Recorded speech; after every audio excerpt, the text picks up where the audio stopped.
Hey everybody, welcome into JUCO Cover 3. Zach McKinstry and Alan Edward. Really excited to be back for another episode. Plenty that happened last week, plenty to catch you up on. Alan, good to see you again. And nice to see you too. Crazy week of JUCO.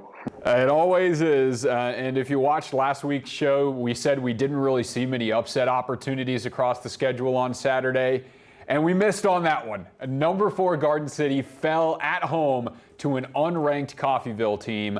Alan, the end of this game was incredible. I recapped it on the scoreboard we do on our YouTube channel as well. But the Red Ravens rallied back after an unreal touchdown pass from Jaden Sisk. And then they executed the 2-minute drill to perfection. Marched down the field, down to the 2-yard line, and then kicked the game-winning field goal as time expired. So let's focus on the winners first in Coffeyville. Monumental win for them following the OT loss in the season opener. So what do you think the ceiling is for this Red Ravens squad? I think that's just their statement season. You know, Coffeyville always been the team that had that it factor, and they just always had challenges of finishing games. But I think this year they're gonna show up for that NJCAA conference. I wouldn't be shocked if they're up there battling. They're just gonna have to keep their foot on the gas. Yeah, that win has to do a ton for their confidence. And then for Garden City, obviously very high expectations for Coach Harris and co. But with an early season loss, that playoff window gets really tight, especially with Hutch and Iowa Western on the schedule later this year. So they get a bounce back spot against Ellsworth later this week. But can the Broncbusters still make a charge for the 14 playoff? Yeah, but like you said, they have to be one of those teams. If they be either Iowa Western or Iowa Central, I think they'll be fine. But yeah, no more room for losses for sure. Yeah, number 1 Hutch was put to the test in a ranked game against Iowa Central. They won 35-17, but it was a lot closer than the score looks. It was a 1-score game for a good chunk of the fourth quarter, and the Tritons had their chances. Ahmad Grayer had 10 tackles and 2 forced fumbles. And on the Blue Dragons side, Derek Sally Jr. had a hat trick of touchdowns and 146 receiving yards. So what were your big takeaways from this one for both sides? I was actually watching this game. The score don't make the game seem like it was that bad. If you was actually watching the game, it wasn't that bad at all. At one point, the game was at 14-21. Both teams haven't scored when they were in the second quarter. They just have to keep winning. You know what I'm saying? And we can't. Obviously, number 1 team, Hutch, is just going to continue winning. But for Iowa Central, they're going to have to keep pushing like they're doing. And don't count them out either. That's a team. I don't know, for some reason, when they play those teams, they end up showing up. You know what I'm saying? They actually play better when they're playing the big dogs. So that's a good thing for them. You're right, and they got a lot of tough teams on their schedule this year. I mean, obviously, it's always a gauntlet in that area of the junior college country, but we've got a game of the week coming up in a couple of weeks for Iowa Central against DuPage, the top Division III team. That's not going to be easy. So a lot of opportunities for the Tritons to make a statement, and we saw some good from their loss last weekend. Lastly, we have to bring up the loss that number 7 Snow had, 31-29 against a non-NJCAA team in Army's West Point JV squad. It ended on a fumble handoff taken 97 yards the other way in triple overtime. So Snow had a chance to win it in regulation, but they fumbled the ball from the 10-yard line right before a field goal attempt. Then in the second overtime, got the ball to the 1-yard line, but had to settle for 3 when they had the chance for a touchdown to win it before that disaster in the third overtime. So the Badgers now have 2 losses on the season before October, and they still have 2 of last year's playoff teams on the schedule. So what's the outlook on this Snow team with a tall hill to climb in front of them? They'll have to win out. Again, no room for losses, and we would love to see Snow in there again. You know, that's the team. When they play, we all tap in and love when they're playing, but they can't lose any more games. There's hurt loss to them for sure. And I remember Army JV watching them. They used to always play like Lackawanna, I think, and it's crazy to see them playing Snow now. So that's pretty tough. Yeah, I mean, Snow had to go up to West Point for that one. I will add, playing in those non-NJCAA games is so tough because it's so difficult to value how good the opponent is. So you don't really get any credit for a win, but if you lose, you get hammered.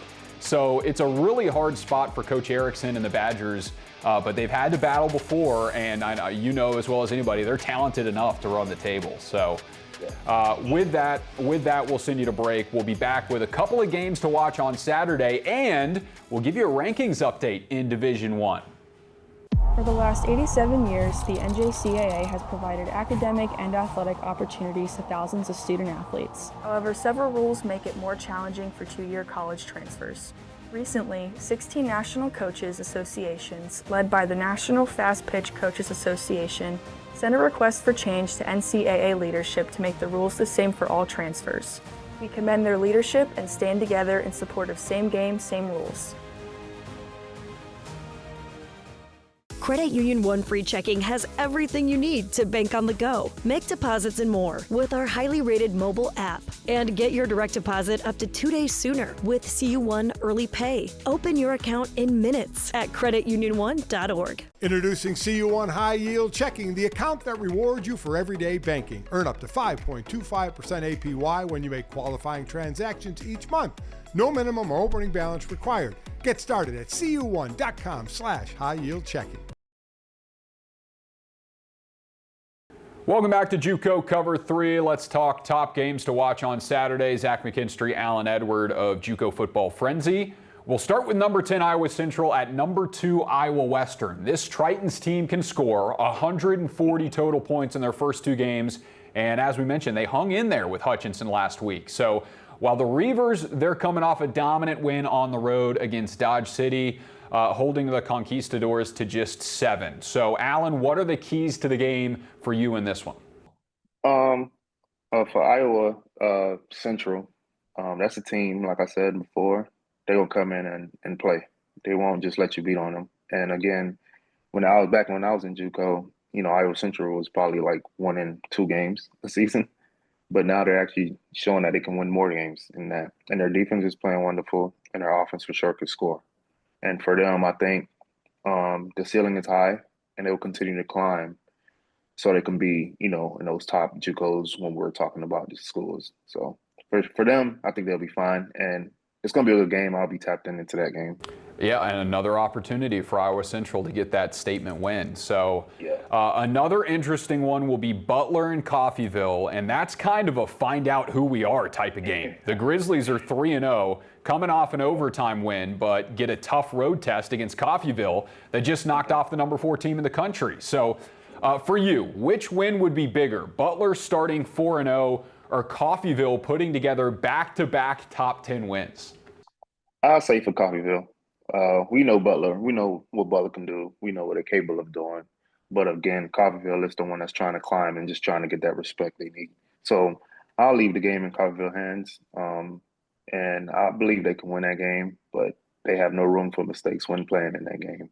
Many mistakes can give Butler the ball, and Butler could go down and score. And, momentum. It's all about momentum. If Coffeyville come in there with momentum, they definitely have a chance.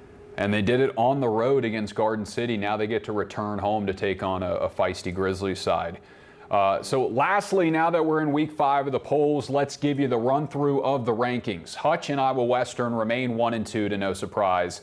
Tyler is undefeated and in that 3 spot with undefeated Gulf Coast at 4. Navarro, Georgia Military, Northwest Miss, and Garden City each have 1 loss and they're behind them. And then undefeated Butler, 3-0 at number 9. So a chance with the game this weekend to make a big statement in those polls. And then to close out, it's Iowa Central, Copiah Lincoln, Trinity Valley, Snow. Hines makes the jump into the rankings, and then Lackawanna at 15 with Blinn, Coffeyville, Itawamba, and Cisco, those first teams out. So, Alan, of those top 15, what stands out to you? Oh, Butler being that low. I never got to see that before. But for Butler, I think if they win, they for sure would jump. They'll jump heavy for sure. And I like where Tyler's at, honestly. There's no fighting that. Tyler been playing wonderful all year, and they've shown that they're a powerful team on defense. And for Mississippi Gulf Coast, they're perfect right there too. And again, they can't lose or they're gonna drop. So that's 2 teams I actually, look forward to this year, Tyler, and Mississippi Gulf Coast, because they've been doing their thing. And Gulf Coast is in a great spot with Northwest Mississippi losing to East Miss earlier this season. So being the big undefeated team in Mississippi early in the year bodes well for them. Tyler and Navarro, that's just going to be so much fun to see how that plays out in Texas, because both of those teams are capable of making a playoff run. And then you mentioned, Butler with the opportunity to jump with a lot of one-loss teams in the rankings already. A 4-0 start with a couple of ranked wins for Butler would be really, really huge for that program. So that wraps up our preview segment and our recap of the rankings. So when we come back, Alan's got some JUCO stock risers. We'll be back in a moment on JUCO Cover 3. What makes a life a good one? Is it our adventures? Or the friends we find along the way? Is it the challenges we conquer together? Maybe it's the people's lives we touch every single day. So, what makes a life a good one? You'll have to figure that one out for yourself. Good morning. Why so serious?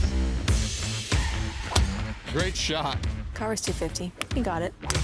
Greenside bunker, land short. Trust your line. There's plenty of green.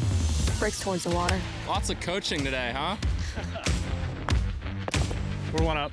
When you strive to be the best, you need the right insights. Zurich has insurance solutions and risk strategies to help prepare your business for tomorrow.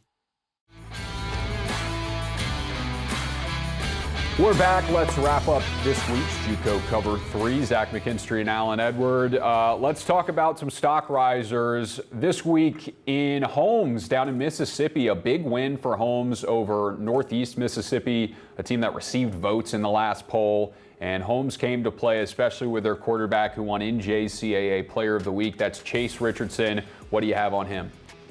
Ooh, Chase Richardson, man. Last game, he threw for 413 yards and 3 touchdowns. He also had 18 carries for 80 yards and a touchdown. So Chase, man, he's playing the quarterback position. How would you want it to play? You know what I'm saying? And for Holmes, again, in Mississippi, I remember we used to talk about Holmes a lot last year because they were not getting respect. And again, he's going to keep that momentum to get that respect that Holmes needs. And I remember last year they had a #1 JUCO receiver too. So again, Chase is over here making his name for Holmes and giving Holmes a shine that he needs. Yeah, and if you got a guy, a quarterback like Richardson, I mean, that's going to turn some heads, and it's going to keep your team in games even against superior competition. So congratulations to Chase Richardson on that NJCAA Player of the Week, and keep an eye out for him as the season progresses. That's all we had for you this week on JUCO Cover 3. Thanks for everybody tuning in. Exciting week of junior college football starting on Thursday down in Mississippi, and some big games on Saturday as well. We will be back here next Thursday to give you the update. Thanks, everybody, and we'll catch you next time.